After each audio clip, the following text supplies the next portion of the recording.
En el verano de 1984, el medio oeste de Estados Unidos quedó atrapado en una ola de crímenes que parecía no tener fin. A lo largo de apenas 2 meses, una pareja en fuga convirtió comunidades enteras en escenarios de miedo y desolación.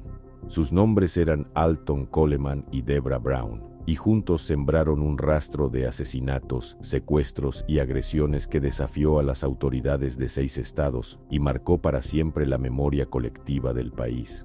No eran forajidos románticos ni ladrones en busca de fortuna. Eran depredadores cuyo único propósito parecía ser destruir todo lo que se cruzara en su camino. Alton Coleman nació el 6 de noviembre de 1955 en Waukegan, Illinois, en un ambiente marcado por la pobreza y la falta de una figura paterna estable.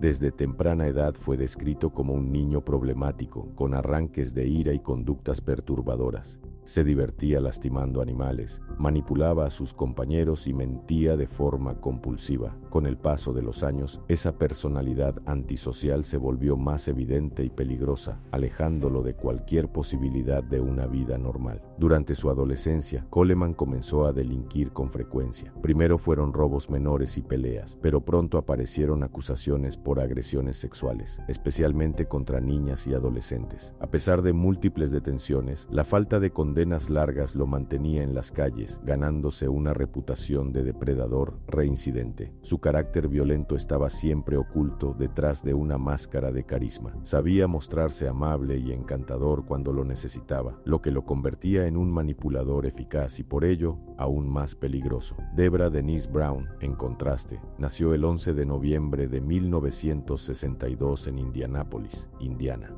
Era la séptima de 11 hijos de una familia humilde, criada en un hogar donde nunca sobró el dinero, pero sí había cierta estabilidad. Desde niña presentó dificultades de aprendizaje y fue diagnosticada con una discapacidad intelectual ligera, lo que la hacía dependiente de los demás y fácilmente influenciable. Sus maestros la describían como tímida, obediente y sin iniciativa propia. Aunque no tuvo problemas con la ley, su fragilidad emocional la dejaba expuesta a relaciones dañinas. Su vida cambió radicalmente cuando conoció a Alton Coleman. Ella, necesitada de atención y dirección, vio en él a un hombre fuerte y decidido. Él, manipulador por naturaleza, reconoció en Debra a la cómplice perfecta. La fascinación inicial se transformó pronto en una relación de poder desigual, donde Coleman dominaba y ella obedecía sin cuestionar. Para él, Debra era la seguidora ideal. Para ella, Coleman se convirtió en el centro de su mundo, alguien al que estaba dispuesta a acompañar incluso en la oscuridad más absoluta. En 1983, Coleman fue acusado nuevamente de abuso sexual infantil y esperaba un juicio que podía enviarlo a prisión por décadas. En lugar de enfrentarse a la justicia, decidió escapar. Convenció a Debra de huir con él, sellando una unión que pronto se convertiría en una alianza sangrienta. Lo que comenzó como una fuga desesperada se transformó, meses más tarde, en una de las olas de crímenes más brutales y temidas de la década de 1980 en Estados Unidos, dejando un rastro de muerte y terror en 6 estados del Medio Oeste. La huida comenzó en mayo de 1984. La pareja no solo escapaba de la justicia, buscaba víctimas. Su primera acción fue secuestrar y asesinar a Bernita Witt, una niña de apenas 9 años en Kenosha, Wisconsin. Coleman había convencido a la madre de la pequeña de que la dejara salir con ellos un momento. Nunca volvió. El cuerpo fue encontrado días después, estrangulado. Con ese primer asesinato dieron inicio a una cadena de ataques marcados por la brutalidad. Se movían de un estado a otro, hospedándose en casas de conocidos o engañando a extraños para que les dieran refugio. Una vez dentro, la violencia se desataba sin control. No había patrón definido. Podían atacar a niños, mujeres jóvenes o ancianos. En cada crimen se repetía una característica inquietante: la necesidad de causar sufrimiento. Robaban, pero el robo nunca era el objetivo principal. Coleman buscaba someter y humillar a las víctimas, mientras Debra participaba activamente, ayudando a controlar, a golpear y en ocasiones a asesinar. Los investigadores pronto se dieron cuenta de que se enfrentaban a una pareja itinerante, capaz de moverse con rapidez y desaparecer antes de que las autoridades locales pudieran reaccionar. La falta de un patrón claro complicaba la labor policial. Lo mismo podían atacar en una casa familiar que en la calle, a plena luz del día o en la madrugada. Esa imprevisibilidad fue lo que sembró el terror en comunidades enteras, donde nadie se sentía seguro. En paralelo, la relación entre Coleman y Brown se fortalecía bajo un pacto de sangre y violencia. Él la mantenía bajo su dominio psicológico, convenciéndola de que sus actos eran necesarios y justificables, mientras ella se sumía cada vez más en el rol de cómplice. Lo que para el resto del mundo eran atrocidades, para ellos se convirtió en una rutina compartida.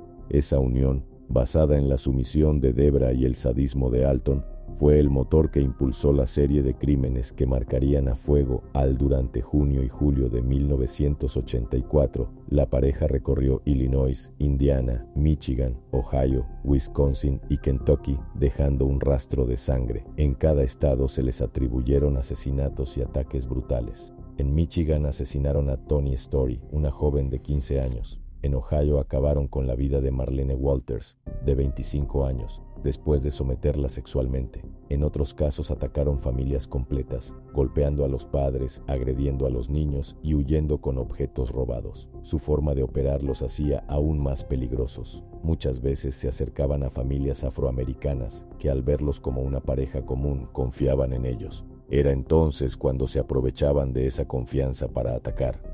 En algunas ocasiones, incluso compartían comida y conversación con las víctimas antes de desatar la violencia. El nivel de sadismo que mostraban era alarmante.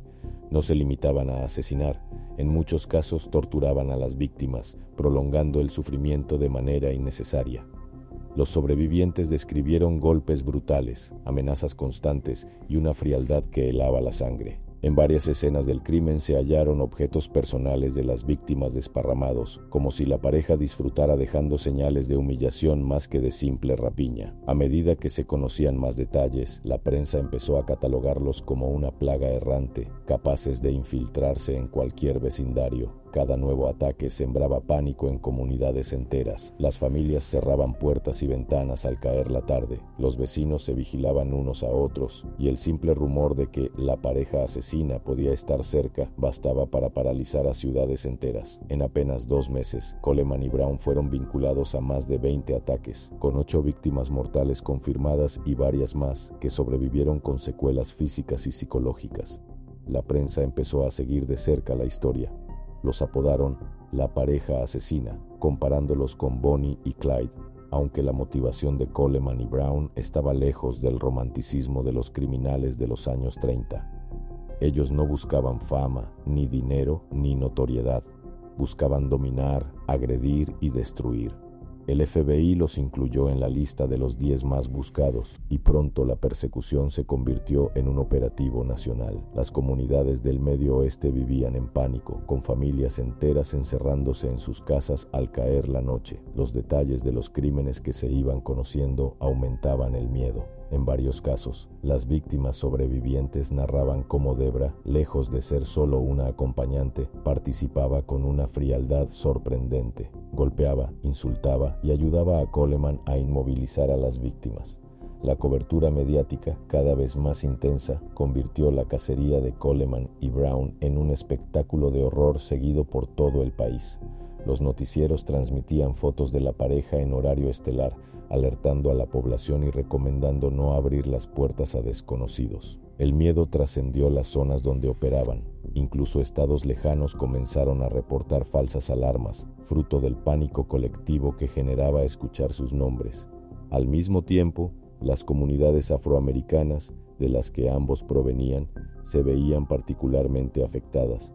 Muchas familias se sentían engañadas al saber que la pareja utilizaba la confianza de su misma gente para entrar en sus hogares. Organizaciones comunitarias se unieron a la policía para distribuir volantes, advertir a vecinos y reforzar medidas de seguridad. La sensación era que Coleman y Brown podían aparecer en cualquier momento, en cualquier lugar, dejando tras de sí un nuevo capítulo de sangre.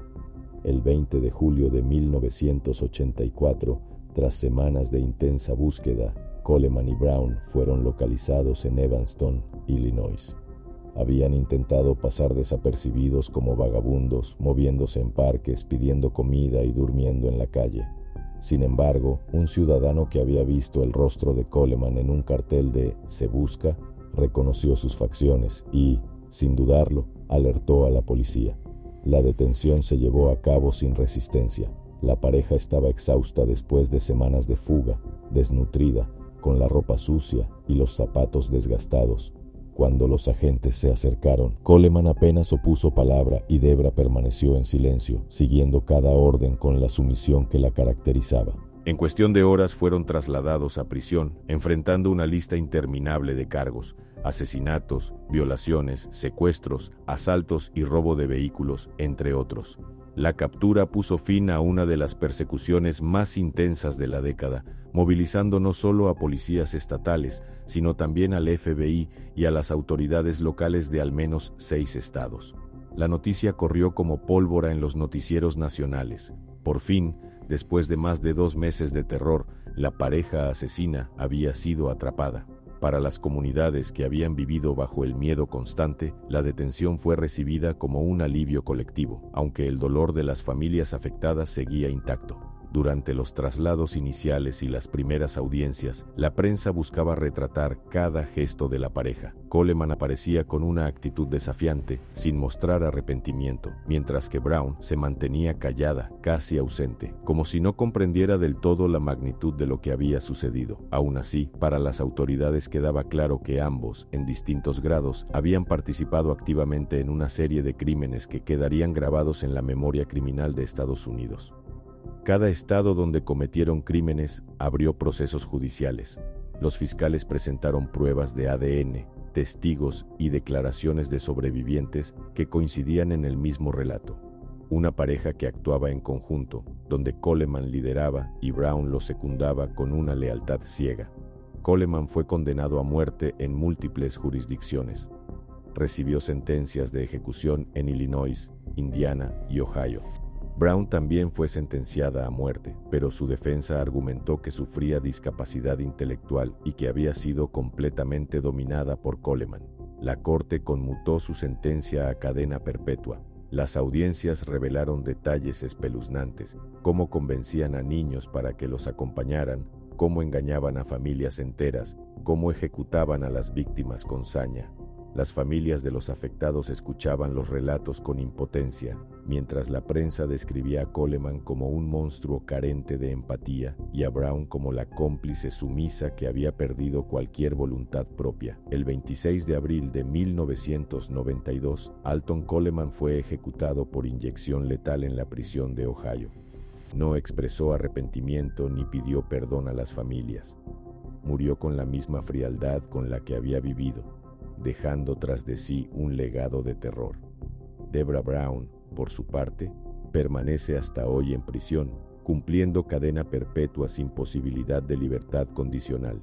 Su historia continúa siendo analizada en estudios criminológicos como un ejemplo de dependencia emocional llevada al extremo, donde una mujer vulnerable se convierte en cómplice de atrocidades inimaginables bajo la influencia de un hombre manipulador y violento. El impacto de sus crímenes no solo quedó registrado en los expedientes judiciales y en los periódicos de la época. Para las familias que perdieron hijos, padres o hermanos, la pesadilla jamás terminó. Muchos sobrevivientes de los ataques arrastraron traumas de por vida, marcados por la violencia de aquella pareja que irrumpió en sus hogares y destrozó sus mundos en cuestión de minutos. El nombre de Coleman se convirtió en sinónimo de brutalidad, y el de Brown en un recordatorio de hasta dónde puede arrastrar la manipulación psicológica.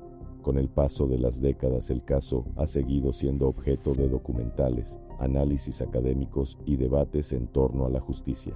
La figura de Alton Coleman ilustra la capacidad destructiva de un depredador sin empatía, mientras que la de Debra Brown plantea la eterna pregunta sobre los límites entre la víctima y la victimaria. Juntos encarnaron una forma de maldad que paralizó al Medio Oeste en 1984 y cuyo eco aún resuena como advertencia de que la violencia puede multiplicarse cuando encuentra compañía en la oscuridad.